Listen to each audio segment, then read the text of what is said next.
Game of Thrones Arya Stark figure review coming at you now, so take your own bloody pants off, boy!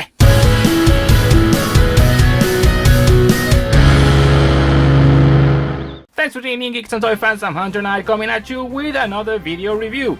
For those of you who didn't know, McFarlane acquired the license to make Game of Thrones figures last year, and in record time, they managed to release 4 figures for the first wave just in time for Season 8. The license was previously held by Funko, and we all know how that went.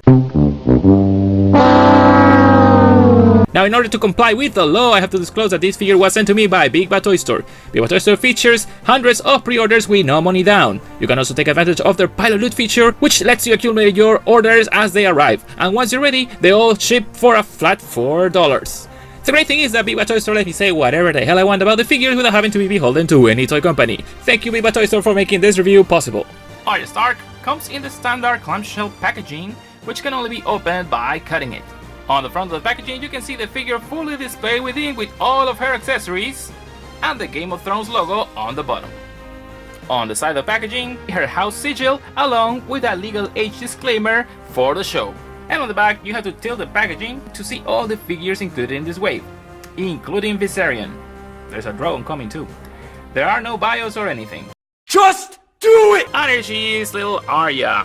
Listen, the Maisie Williams sculpt is there, okay? It seems to be the paint job that kind of hides the likeness a bit.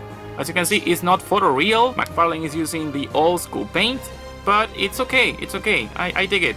The lower part on her hair is made of flexible plastic and does not hinder any of the articulation at all, as you can see. Now, her head and neck are a single piece, kind of like a Hot Toys, and allows her to move her neck this much forward and this much backwards. She can also tilt her head side to side. Now look at the detail on her quilted doublet. Kudos to the team. It really conveys the leather look, complete with the laces, folds, textures. Very well done. I mean, my compliments to the chef. Now the doublet is made of soft, flexible plastic. This seems to have been made to achieve a level of compromise between form and function, since this material allows her to articulate the head. You see the neck here is unobstructed thanks to the material, and she can also articulate the arms without much obstruction. Now let's address the elephant in the room. See, McFarlane has been criticized for their quality sometimes, and the ratchet joints here are one of the reasons. They're great, don't get me wrong, as they will never become loose, but if they're made of a low quality plastic, it's a recipe for disaster. But this is not the case with Arya so far, thank the old gods. She has full ball jointed movement. The shoulders are complemented with ratcheted joints. She also features elbow pivots on both arms, complemented with ratcheted elbows. They can both be articulated this much. Yeah, no double jointed elbows here, no. Now something that I like is that both hands are sitting on independent ball jointed pivots. They can both rotate full 360 degrees and move them up and down for those swashbuckling poses. Look at that. They are ratcheted. They have ratchets on them too. So yeah, you know they're not gonna get loose. Further below, a girl has a waistcut. Yeah, it's super hidden in there. And you can see the belt, all the details in the belt. All these patterns on her belts are super screen accurate. I checked them myself, you know I'm a stickler for accuracy. The belts are sculpted on the skirt, they're not removable. Now take a moment and appreciate the patterns on the skirt. They all have been faithfully translated into the toy. My god, I'm so amazed at the digital sculpt here, as it's completely freaking accurate to the actual costume. And it's further accented by a light dry brush to portray, you know, the wear. Unfortunately, the skirt is also one of the flaws of the figures. It's all one piece, completely hindering the hip and leg articulation. See, the actual costume is made of 4 independent quilted patterns. They sculpted this thing as a single piece here. It would have been super nice to see it implemented here, as she's fully articulated underneath. Here, I lifted her skirt.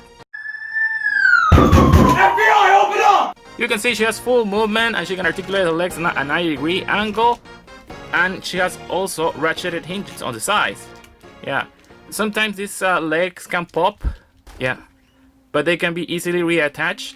And this is how you do copyrights. You put them on parts where the thing is not visible, unlike Hasbro who puts a tempo or whatever the hell they want. Her legs also have ratchet hinges and they can pivot side to side. And they culminate in these hinged feet. Yeah, they're not exactly ankle swivels, but they work just as fine. I guess that with some finagling, yeah, you can actually make her do side things. It's not exactly an ankle swivel, but it works.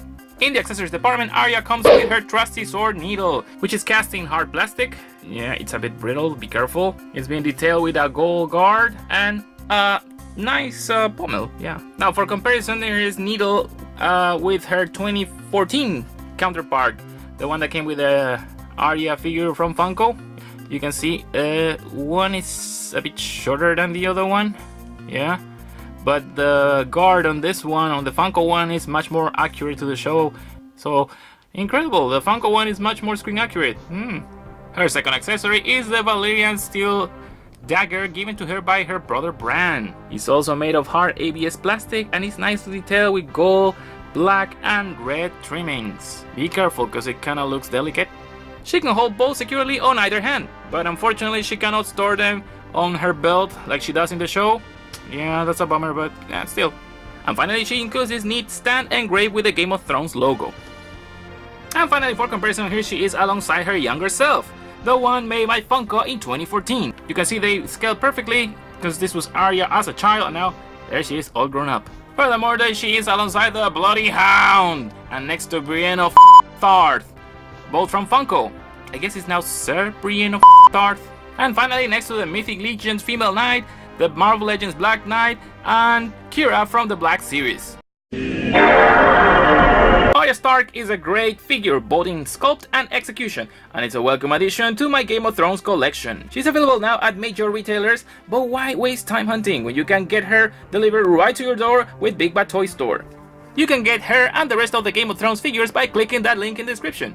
That link helps me bring you more awesome content for free without having to use Patreon or even care about YouTube revenue. That way, you win, I win, and everybody gets something. For the Geek Entertainment Network, this is Hunter Knight, and as always, thank you for watching.